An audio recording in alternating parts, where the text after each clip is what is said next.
All right, to watch this video for Monday, October 1st. Can you believe October's here? Wow. Very slow summer, but trading's great right now. So looking forward to this week coming up. Showing you the SPY here. It's holding the 20-day. Let me bring up my quick explanation of what I do. I look for stocks charts that I might make money in tomorrow. So these are stocks that are basically in play or giving me a nice setup. I want everybody to understand when you watch my videos, I'm not pointing at any of these charts saying, hey, these are investments. I'm in cash every night. So I've kind of invented a way to log in on any given day, hopefully find a couple trades out of the stocks I'm watching. In other words, always focusing on in-play stocks and make some money and get back to cash every night. I sleep better that way. So I just want people to understand when you're looking at these charts, I'm looking for stuff that might give me a trade tomorrow. All right, understand? So the SPY's holding the 20-day fairly well. Here's what I'll be watching on Monday. This one is weird because it gapped up here on possible rumors of cannabis-infused beverages, and then I guess that got thwarted and all the way back down to new lows. Then a huge pop on Thursday, then a gap up on Friday, but a sell-off. So this one's weird because more people are underwater than not. But with that, and you'll see some other examples of this same space that are getting a lot of passion behind them. So, I just want to have this one on watch because of that more than anything. Not in love with the chart at all. ARAY got a really nice pop on good news on Thursday and just kind of a quiet inside day right there at the 200-day on Friday. Much lower volume. So you can, if you switch to 15s, you'll see that, hey, you had the pop and now we're kind of flagging. Sometimes you get a third day play. Sometimes they flag for days. Sometimes they roll over. So that's why I put these things on charts. If they give me a low risk setup, I can make some money on them. OGEN had had the gap up about a week ago, hit a $1.15, and then actually hit a $1.16 on Friday on really strong volume. So over this area, this one might have a nice second leg. I feel like I missed a big move though, not being in that one on Friday, but that one's absolutely, with the volume coming in lately, worth watching for the next several days.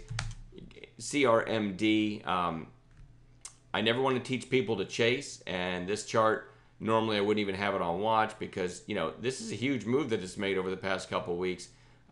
But earlier last week, or maybe the Friday before that, on September 24th, it took out these highs from late July, right? So you had this big pop, and then it flagged for a few days. So if I take Friday's candle out of it, this is something I should have had on watch. This is hindsight now. That doesn't help anybody, including me, right? But I should have had this on watch after the breakout attempt, and then the 3 or 4 days sideways, and then you got the really nice breakout, right? So had I had this on watch on Friday, I'd like to think I would have made some money. Now it's extended. Let's glance at the weekly real quick. It is kind of a handsome weekly, right? You have this kind of big cup and handle, and so you could argue that you have a new breakout starting. I'll pan out on the daily to show you, right? Scoot in a little bit. So you could argue that this Friday was the beginning of a big breakout. I have no idea, right? Could roll over on Monday. We don't know. But this one has been a pretty nice trader for a sub-dollar stock in the past. And briefly on Friday, it wasn't a sub-dollar stock anymore. So we'll see. I think it's worth watching. I'd like to see it come in or go sideways for a few days. But the longer-term chart is interesting and certainly had nice volume and a fairly strong close on Friday. All right, I've said enough about that one. CRBP. The pot stocks seem like they might be getting ready to get another leg higher. So this one ran on that same, being in that space on this day right here. Huge move, consolidated for about a week and starting to curl back up to the upside. So we're going to watch that one. NTEC, same argument. This one's been climbing, pulling back, climbing, pulling back. And it's also deemed, one of the, maybe I hate to use the phrase undiscovered pot stocks because it hasn't run like the rest of them. But I would also note that it only traded 283,000 shares all day Friday, so it's a thin stock. But I'm going to put it on a chart. NBEV had a really nice pop on Friday after, the huge move. Then it sold off, bunch of red candles in a row, and then on Friday, nice breakout. I can show you, I called this one live in chat, was on the microphone on Friday while this flag was forming. And I was on the microphone saying, hey, this one, I like this flag break. Basically, as it was coming up here right around 492, so none of this had happened yet, I basically said, this is worth a shot on this flag break, and your worst case stop is going to be 480. So it was kind of cool because I was walking through it as it was happening, 492 idea, and then it just ripped. and not bad on 12 cents risk. And you can see what happened. It ended up moving huge and a fairly strong close. So it goes back on watch for a continuation of this nice Friday move on Monday. If we get, maybe another low risk setup like the one I just showed you. YUMA, the baby oils have been moving pretty well. I'll switch to USO real quick, which is the oil ETF, and you can see kind of a cup and handle and really starting to break out to the upside again. So I want to watch, if you look at some of the baby oils that ran the other day, YUMA has one of the better charts, had the pop, then the gap up, round trip, but now starting to curl back up. So I want to watch that one. INPX, I have to zoom in to show you this one. You had a nice 2-day pop to almost 28 cents. Now you've got a lower high at about 24.5 cents.